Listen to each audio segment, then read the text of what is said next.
जय हिंद। आप सभी का स्वागत है मेरे देवी गंगा क्लासेस में। और आज एक बार फिर से आप लोग के सामने मैं एक नया वीडियो लेकर के आया हूं।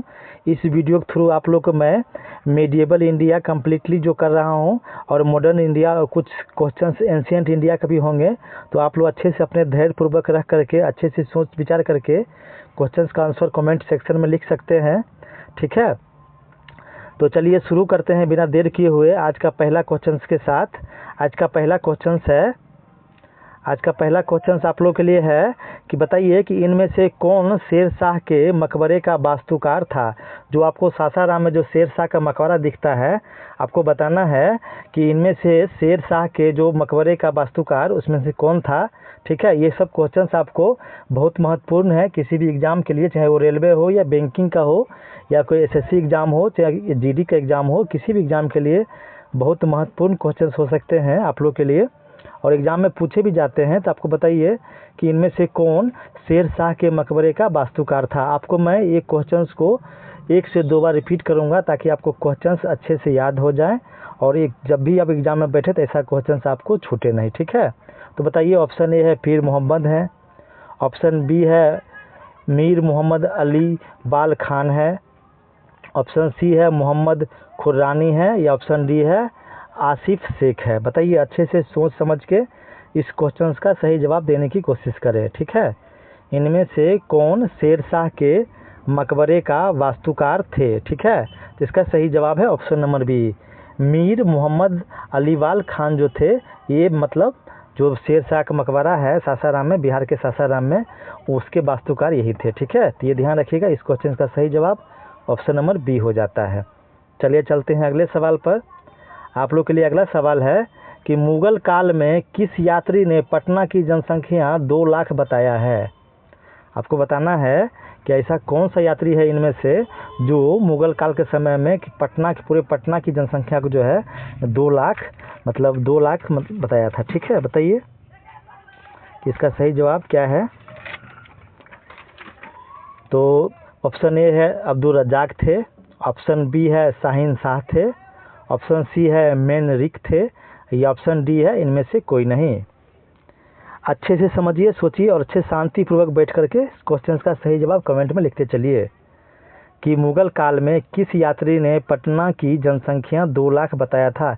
ये क्वेश्चंस प्रीवियस ईयर क्वेश्चंस भी है और आने वाले एग्जाम के लिए भी बहुत महत्वपूर्ण क्वेश्चंस है। ठीक है, बताइए कि मुगल काल में किस यात्री ने पटना की जनसंख्या 2 लाख बताया है। ठीक है, तो ये यात्री थे मेनरिक। ठीक है, ये मेनरिक नाम के यात्री थे जिन्होंने मुगल काल में भारत की यात्रा किए थे और पटना की जनसंख्या को 2 लाख बताए थे। ठीक है, याद रखिएगा मेनरिक। ठीक है, ऑप्शन सी इसका सही आंसर है। चलिए चलते हैं अगले सवाल पर। आप लोग के लिए अगला क्वेश्चन है कि बिहार का पहला हिंदी समाचार पत्र कौन था।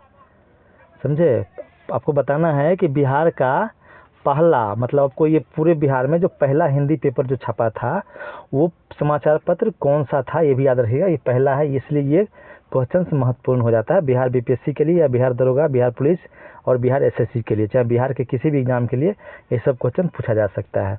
बताइए, ऑप्शन ए है बिहार बंधु था, ऑप्शन बी है सर्च लाइट था, ऑप्शन सी है प्रताप था, ऑप्शन डी है बंधु तब था। ये आपको प्रताप जो है ना, ये आपको जब चंपारण की प्रजा पर अत्याचार हुआ था उसमें उसके ऊपर ये पुस्तक लिखा गया था। कौन? प्रताप। और किसने लिखा था? पीर मोहम्मद। पिछले वीडियो में ये क्वेश्चन को बता चुका हूँ। ठीक है, तो ध्यान रखिएगा।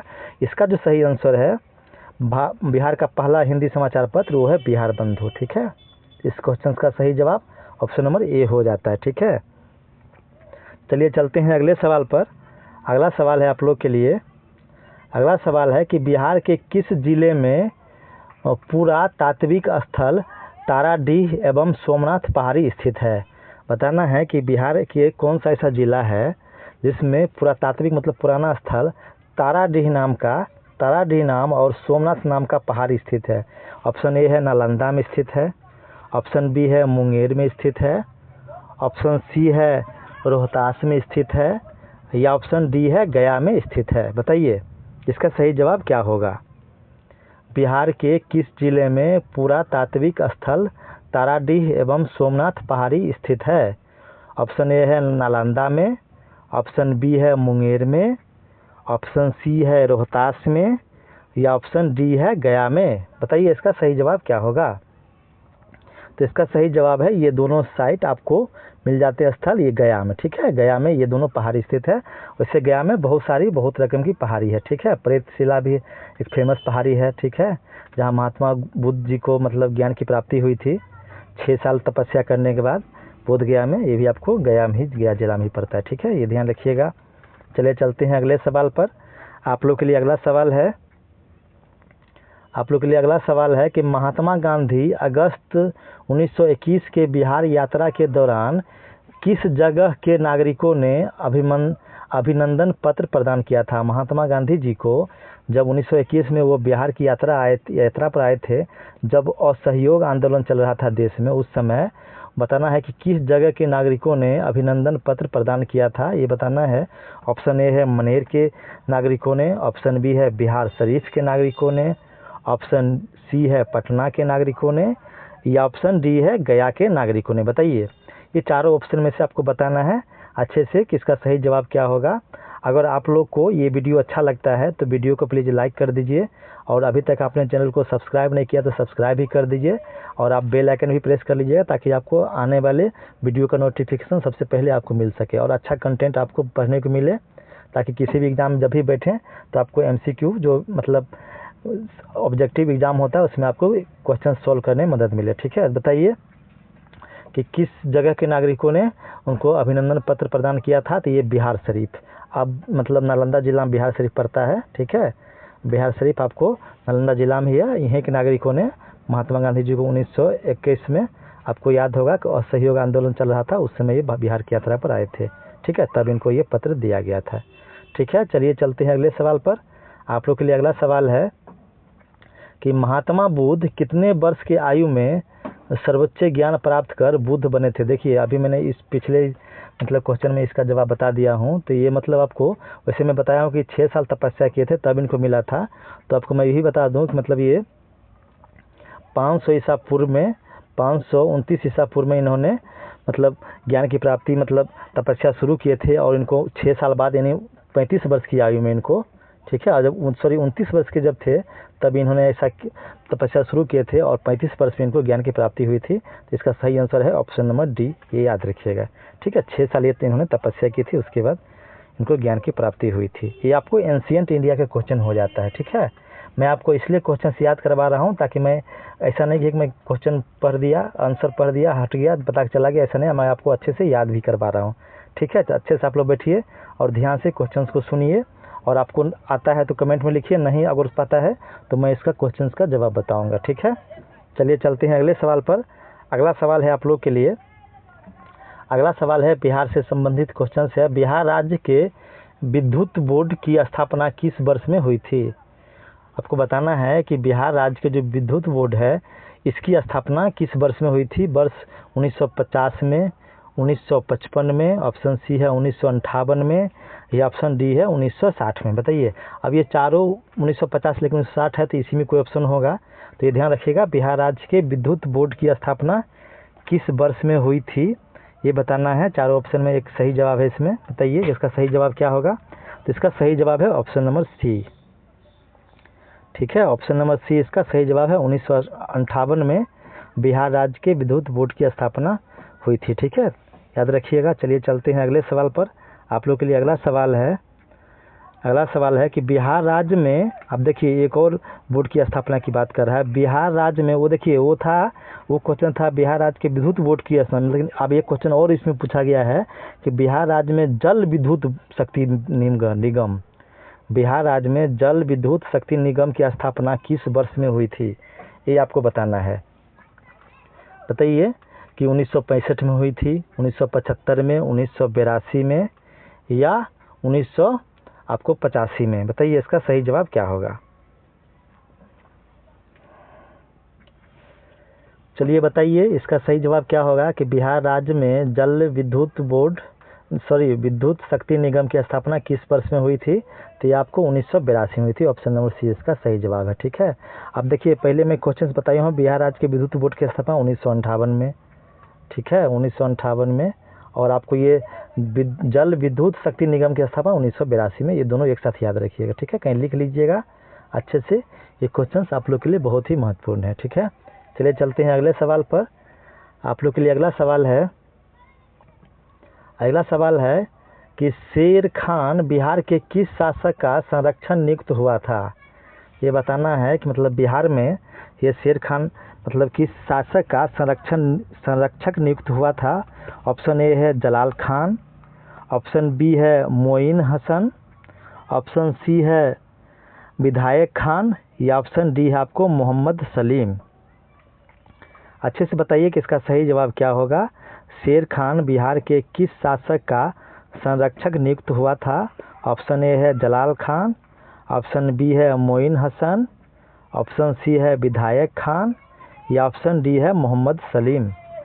बताइए इसका सही जवाब क्या होगा। इसका सही जवाब आपके लिए हो जाता है जलाल खान। जलाल खान जो थे ये आपको शेर खान बिहार के किस शासक के संरक्षक नियुक्त हुआ था, तो इनको जलाल खान के समय में ये ध्यान रखिएगा, ठीक है। चलिए चलते हैं अगले सवाल पर। आप लोग के लिए अगला सवाल है कि राजा मान सिंह को बिहार प्रजापति किसने नियुक्त किया था। जो राजा मान सिंह थे अकबर के समय में, ठीक है, तो ये आपको बताना है कि मतलब इनको बिहार प्रांत का, यहाँ पर लिखाएगा, सॉरी थोड़ा सा मिस्टेक है, यहाँ पर बिहार प्रांत लिखाएगा, बिहार प्रांत प्रजापति किसने नियुक्त किया था, ये आपको याद रखना है। ऑप्शन ए है हुमायूं ने, ऑप्शन बी है शेर शाह सूरी ने, ऑप्शन सी है बाबर ने, ऑप्शन डी है अकबर ने। ये आपको बताना है। और देखिए बाबर मुगल साम्राज्य का फाउंडर थे, जिसने 21 अप्रैल 1526 ईस्वी को इब्राहिम लोदी को हरा करके पानीपत की फर्स्ट लड़ाई में मुगल वंश की स्थापना करते हैं। लेकिन फिर उसके बाद हुमायूं इनके बेटे 1530 में गद्दी पर बैठते हैं। लेकिन ये कॉन्फ्लिक्ट में मतलब अपने राज्य के विस्तार के लिए कॉन्फ्लिक्ट होते रहता है, और कन्नौज की लड़ाई के बाद इनको देश छोड़ के भागना पड़ता है, क्योंकि शेर शाह सूरी का राज हो जाता है। और फिर 1556 से फिर अकबर आते हैं, तब फिर से मुगल साम्राज्य कंटिन्यू होता है 2 साल तक अगले, ठीक है।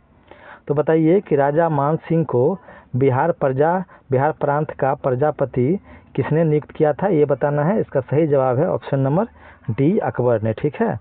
ये अकबर के समय ही उनके दरबार में रहते थे, और इन्होंने ही बिहार का प्रांत का प्रजापति इनको नियुक्त किया गया था, ठीक है, राजा मान सिंह को, ये ध्यान रखिएगा। चलिए चलते हैं अगले सवाल पर। आप लोग के लिए अगला सवाल है कि अकबर ने बिहार तथा बंगाल प्रांत को कब मुगल साम्राज्य में मिलाया था। अब उस समय साम्राज्य को विस्तार भी करना था, राज्य को, ठीक है, अपने इकोनॉमी के लिए चाहे अपने रेवेन्यू के लिए। तो ये बताना है कि ऐसा मतलब कौन से ईयर में मतलब अकबर ने बिहार तथा बंगाल, पूरा बिहार बंगाल को, उड़ीसा भी उसी में था, झारखंड भी था ही, झारखंड तो अभी 2000 में बंटवारा हुआ, बंगाल प्रांत को कब मुगल साम्राज्य में मिलाया था। ऑप्शन ए है 1565 ईस्वी में, ऑप्शन बी है 1576 ईस्वी में, ऑप्शन सी है 1578 ईस्वी में, ऑप्शन डी है 1580 ईस्वी में। बताइए इसका सही जवाब क्या होगा। अच्छे से सोच समझ के इसका सही जवाब दीजिए। आपको मैं सोचने की भी मौका दे रहा हूं, ताकि आप क्वेश्चंस को अच्छे से याद रखें और एग्जाम में ये क्वेश्चंस आपसे मिस न हो गलती से भी, ठीक है, ये ध्यान रखिएगा। बताइए कि इसका सही जवाब क्या होगा। अकबर ने बिहार तथा बंगाल प्रांत को कब मुगल साम्राज्य में मिलाया था। इसका सही जवाब है ऑप्शन नंबर बी 1576 ईस्वी में, जिस समय हल्दी घाटी की युद्ध हुआ था, ठीक है। महाराणा प्रताप और अकबर की सेना के बीच हल्दी घाटी की युद्ध भी आपको 1576 में ही हुआ देखने को मिलता है, ये ध्यान रखिएगा। जिसमें महाराणा प्रताप जी हार गए थे और अकबर की सेना को जीत प्राप्त हुई थी, ठीक है, ध्यान रखिएगा। चलिए चलते हैं अगले सवाल पर। आप लोग के लिए अगला सवाल है, लश्कर खान किस मुगल शासक के काल के दौरान बिहार का सूबेदार था, ये बताना है आपको। लश्कर खान जो थे किस मुगल शासक के काल के दौरान बिहार का सूबेदार उनको नियुक्त हुए थे और उस समय थे, ठीक है। ऑप्शन ए है अकबर के समय, ऑप्शन बी है आपको जहांगीर के समय, ऑप्शन सी है आपको शाहजहां के समय, या ऑप्शन डी है आपको औरंगजेब के समय। बताइए इसका सही जवाब क्या होगा। लश्कर खान नामों कितना खतरनाक है, जरा सोचिए। लश्कर, लाश से लश्कर होता है। लश्कर तैयबा अभी ऑर्गेनाइजेशन है पाकिस्तान में, उन्हीं के नाम पर था। बताइए इन्हीं के नाम पर लश्कर खान किस मुगल शासक के काल के दौरान बिहार का सूबेदार था? ऑप्शन ए है अकबर, ऑप्शन बी है आपको जहांगीर, ऑप्शन सी है आपको शाहजहां, या ऑप्शन डी है आपको औरंगजेब। तो औरंगजेब के समय में ही लश्कर खान को मतलब दौरान बिहार का सूबेदार था। और औरंगजेब को क्या कहा जाता है? तो ये आपको इनको जिंदा पीर भी कहा जाता है औरंगजेब को, ठीक है, ये भी ध्यान रखिएगा। चलिए चलते हैं अगले सवाल पर। आप लोग के लिए अगला सवाल है किस मुगल काल में दाऊद खान कररानी का पतन हुआ था? मतलब दाऊद खान जो कररानी थे, इनका पतन मतलब इनका साम्राज्य खत्म हो गया था। बताना है कि किस मुगल शासनकाल में, किस मुगल शासक के शासनकाल में, याद रखना है। ऑप्शन ए है बाबर के शासनकाल में, ऑप्शन बी है अकबर के शासनकाल में, ऑप्शन सी है मीर जाफर के शासनकाल में, या ऑप्शन डी है हुमायूं के शासनकाल में। देखिए आप लोग थोड़ा सा आपको लगता है बोरिंग फीलिंग होता होगा, लेकिन बोर नहीं होइएगा क्योंकि आपको क्वेश्चंस अच्छे से मैं याद करा रहा हूँ, ठीक है। इसलिए मैं 2-3 बार क्वेश्चंस को रिपीट करता हूँ। बताइए इसका सही जवाब क्या होगा कि किस मुगल काल में दाऊद खान कररानी का पतन हो गया था? तो इसका सही जवाब है अकबर के शासनकाल में ही, ठीक है। अकबर के शासनकाल में ही आपका दाऊद खान कररानी का शासन खत्म हो गया था, याद रखिए ऑप्शन नंबर बी। और आपको एक चीज़ और बता दूं कि पानीपत की दूसरी लड़ाई जो 1556 में हुई थी, उसके बाद अकबर शासन किए थे, ठीक है। और उसके बाद कब तक किए थे? तो 1605 ईस्वी में। उसके बाद कौन गद्दी बैठे थे? तो जहांगीर, ये भी ध्यान रखिएगा। चलिए चलते हैं अगले सवाल पर।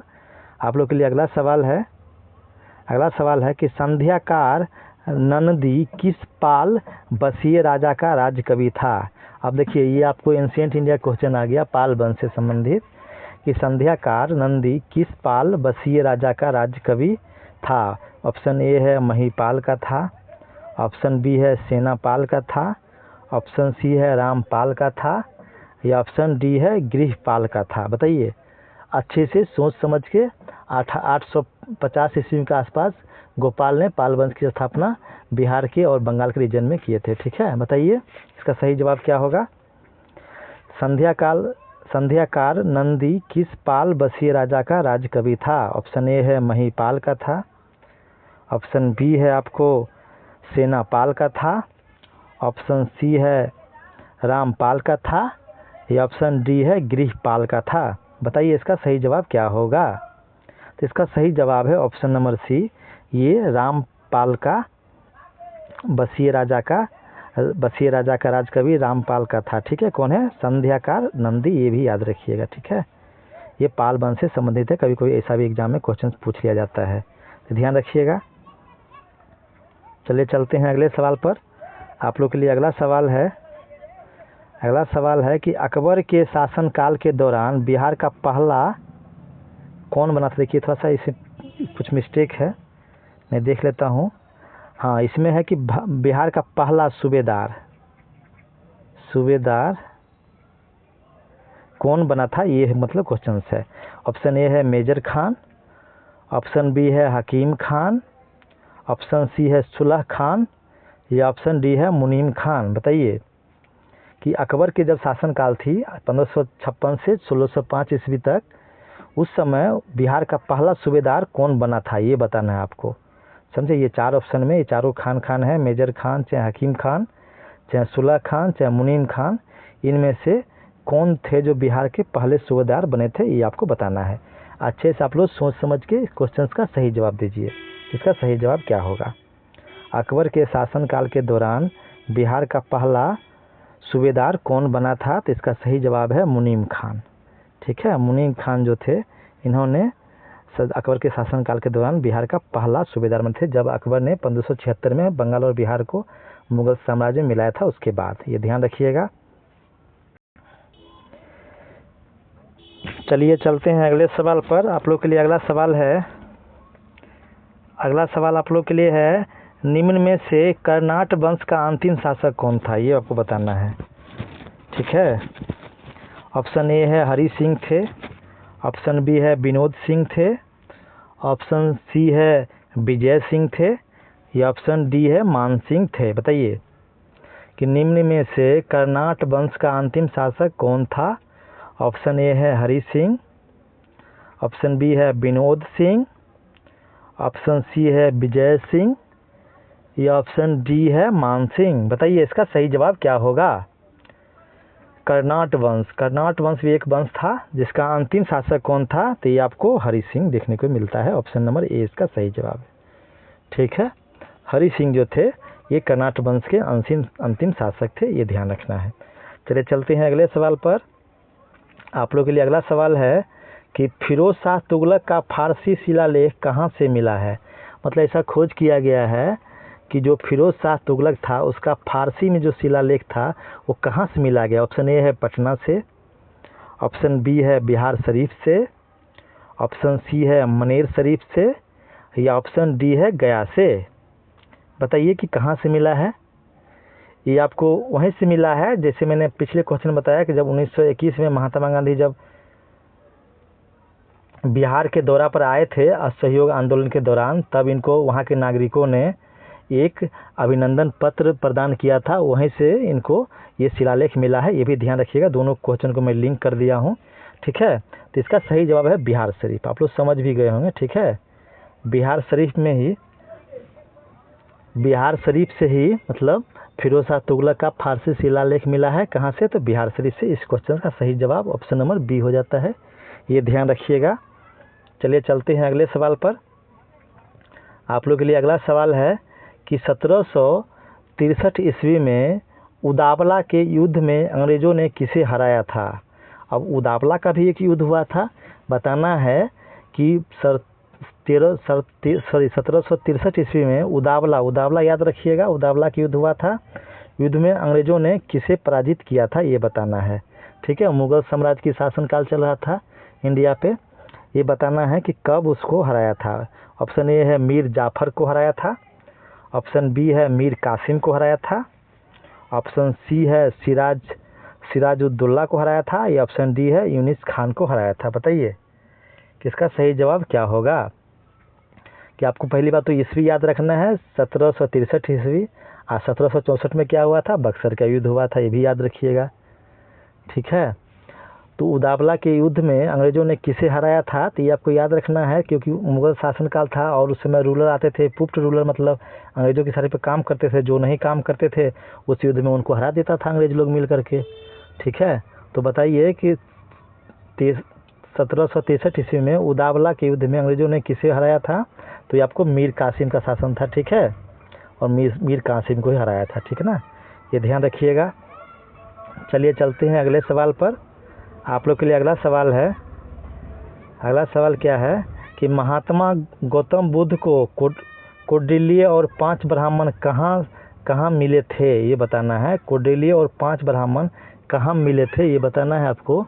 ऑप्शन ए है विदेह में मिले थे, ऑप्शन बी है आपको खिरबार में मिले थे, ऑप्शन सी है आपको नौहट में मिले थे, या ऑप्शन डी है आपको उरुवेला में मिले थे, ये बताना है आपको। ठीक है, बताइए कि इसका सही जवाब क्या होगा कि महात्मा गौतम बुद्ध को कौंडिल्य और 5 ब्राह्मण कहाँ मिले थे।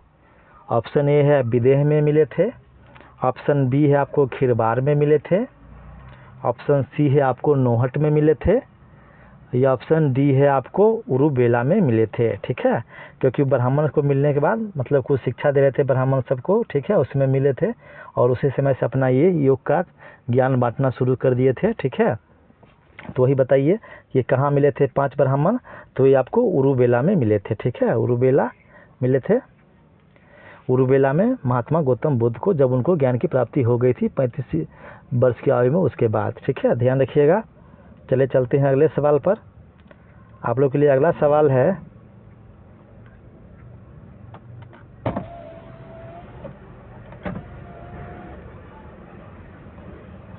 आप लोग के लिए अगला सवाल है, आप लोग के लिए अगला सवाल है कि राजगीर में दुर्ग तथा स्तूप की स्थापना किस मगध के शासक ने की थी। देखिए यहाँ पर दुर्ग तथा स्तूप की स्थापना, अब स्तूप क्यों बनाया जाता था, कुछ सामान रखने के लिए। जैसे अभी अनाज रखा है, गोदाम बनाया जाता है अनाज रखेंगे, उसमें स्तूप बनाया जाता था हथियार रखने के लिए, लड़ाई की तैयारी के लिए। ठीक है, दुर्ग तथा स्तूप की स्थापना किस मगध के शासक ने की थी ये बताना है। ठीक है, ऑप्शन ए है बिम्बिसार ने, ऑप्शन बी है बिंदुसार ने, ऑप्शन सी है अशोक ने, या ऑप्शन डी है अजातशत्रु ने। बताइए कैसा कौन सा शासक था जिसने राजगीर में दुर्ग तथा स्तूप की स्थापना की थी, और वो मगध का कौन सा शासक था ये बताना है, उनका क्या नाम था ये बताना है। तो इसका सही जवाब है ऑप्शन नंबर डी अजातशत्रु। ठीक है, अजातशत्रु जो थे इन्होंने राजगीर में दुर्ग तथा स्तूप की स्थापना किए थे, ये ध्यान रखिएगा। चलिए चलते हैं अगले सवाल पर। आप लोग के लिए अगला सवाल है, अगला सवाल है निम्न में से किस शासक ने पाटलिग्राम की स्थापना किया था। बताना है कि चारों ऑप्शन में कि निम्न में से किस शासक ने पाटलिग्राम की स्थापना किया था। ऑप्शन ए है अजातशत्रु ने, ऑप्शन बी है अशोक ने, ऑप्शन सी है चंद्रगुप्त मौर्य ने, या ऑप्शन डी है बिंदुसार ने। अच्छे से सोच समझ के इस क्वेश्चन का सही जवाब दीजिए। इसका सही जवाब क्या होगा, निम्न में से किस शासक ने पाटलिग्राम की स्थापना किया था। ऑप्शन ए है अजातशत्रु ने, ऑप्शन बी है आपको अशोक ने, ऑप्शन सी है आपको चंद्रगुप्त मौर्य ने, या ऑप्शन डी है बिंदुसार ने। तो इस क्वेश्चन का सही जवाब जो है आपको हो जाता है अजातशत्रु। ठीक है, ऑप्शन ए इसका सही जवाब है। पिछले क्वेश्चन में इसका ऑप्शन क्या था, अजातशत्रु, क्योंकि राजगीर में दुर्ग तथा स्तूप की स्थापना किए थे अजातशत्रु ने, और पाटलिग्राम की स्थापना भी अजातशत्रु ने ही किए थे। ठीक है, और अजातशत्रु ने, ये याद रखिएगा। ठीक है, ध्यान रखिएगा। चलिए चलते हैं अगले सवाल पर। आप लोग के लिए अगला सवाल है कि कौन सा राजा अपने साथ प्रसिद्ध बौद्ध भिक्षु अश्वघोष को ले गया था। ठीक है, इनमें से कौन सा राजा था जिन्होंने अपने साथ प्रसिद्ध बौद्ध भिक्षु अश्वघोष को ले गया था। तो मैं अगर आप लोग को ये वीडियो अच्छा लगता हो, ठीक है, तो इस वीडियो को लाइक कर दीजिए, प्लीज़ सब्सक्राइब भी कर दीजिए और बेल आइकन को प्रेस कर दीजिए ताकि आने वाले वीडियो का नोटिफिकेशन सबसे पहले आपको मिले। ठीक है, तो कौन सा राजा अपने साथ प्रसिद्ध बौद्ध भिक्षु अश्वघोष को ले गया था अपने साथ। ऑप्शन ए है हरिसेन ने, ऑप्शन बी है आपको हर्षवर्धन ने, ऑप्शन सी है महेंद्रपाल ने, या ऑप्शन डी है कनिष्क ने। आपको मैं बता दूं इनको कहाँ ले गया था, तो इनको जम्मू कश्मीर श्रीनगर ले गया था।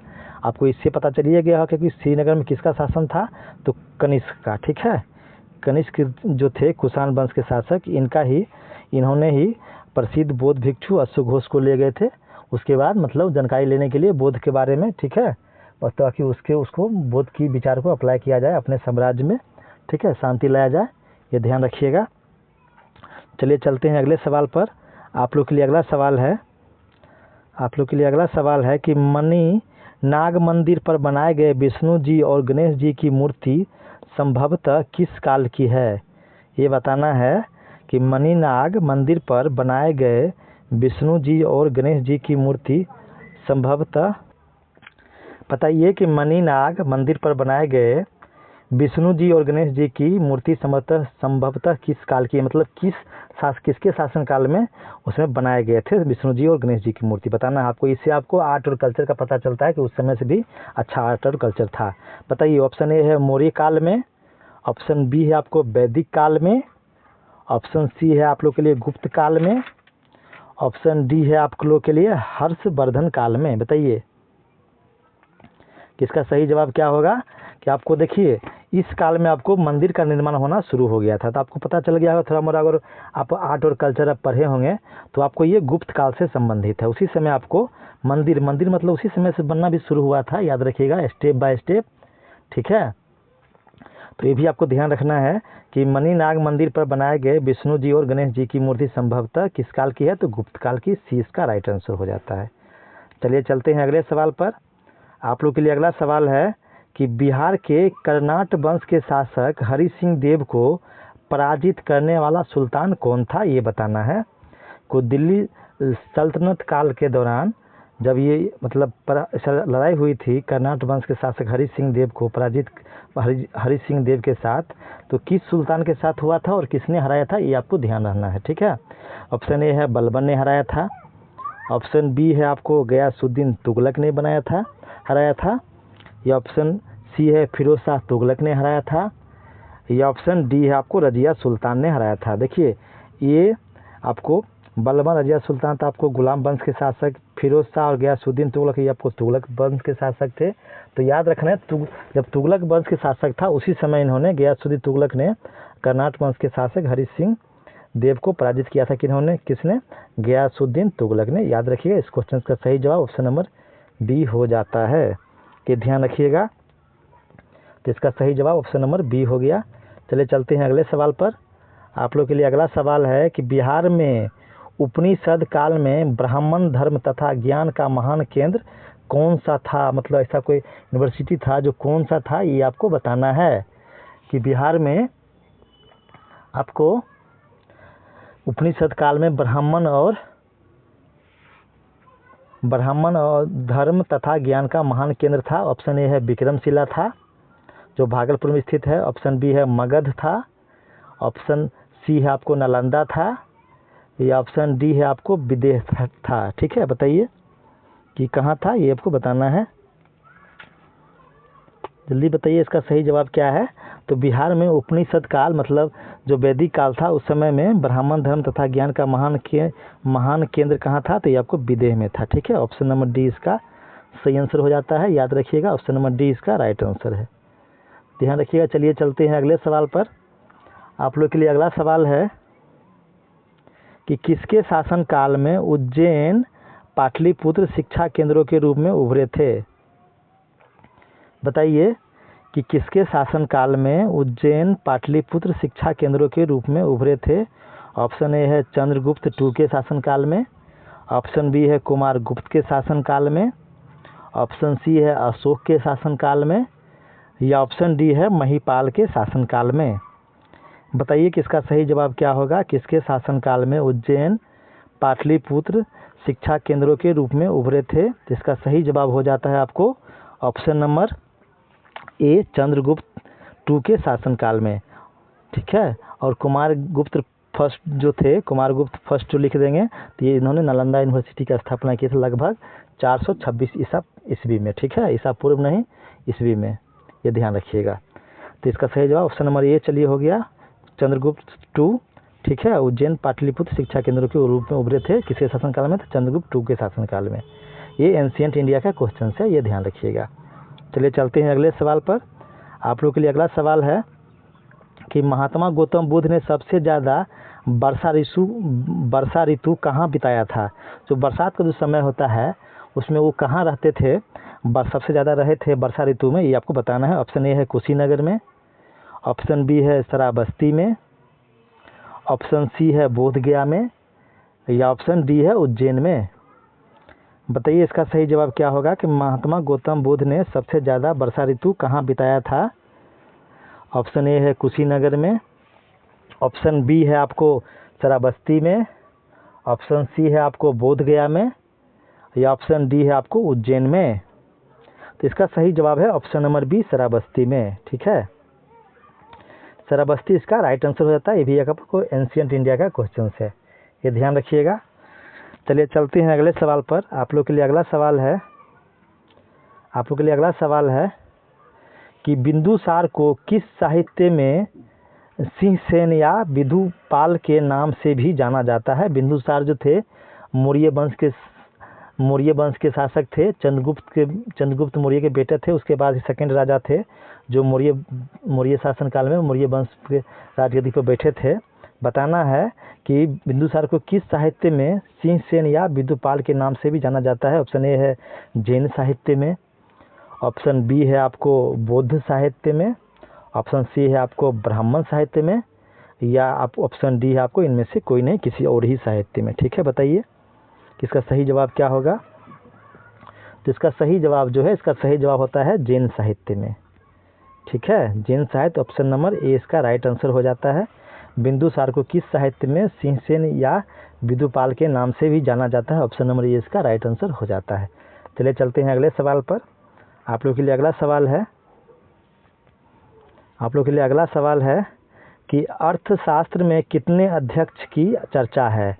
जो अध्यक्ष होते थे मौर्य काल में, उनको लिखे थे किसने? कौटिल्य ने लिखे थे, जिनको आपको चाणक्य भी कहा जाता है। तो ये बताना है कि अर्थशास्त्र में कितने अध्यक्ष की चर्चा है? ऑप्शन ए है 20 अध्यक्ष की, ऑप्शन बी है 24 अध्यक्ष की, ऑप्शन सी है 27 अध्यक्ष की, या ऑप्शन डी है 29 अध्यक्ष की।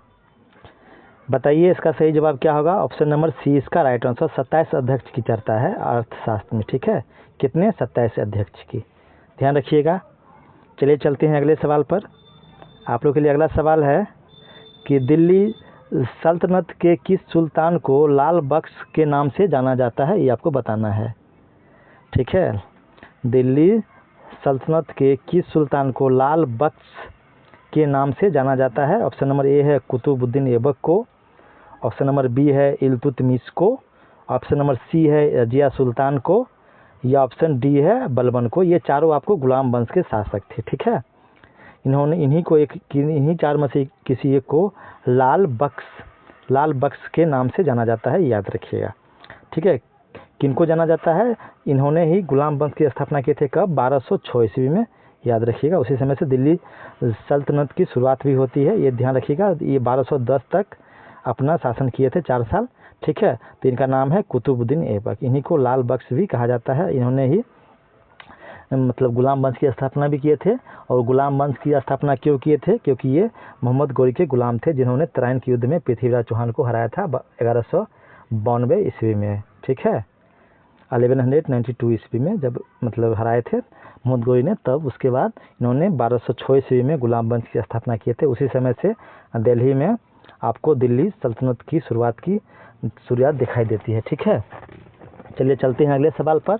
आप लोग के लिए अगला सवाल है, सॉरी, यहीं पर वीडियो एंड होता है, ठीक है।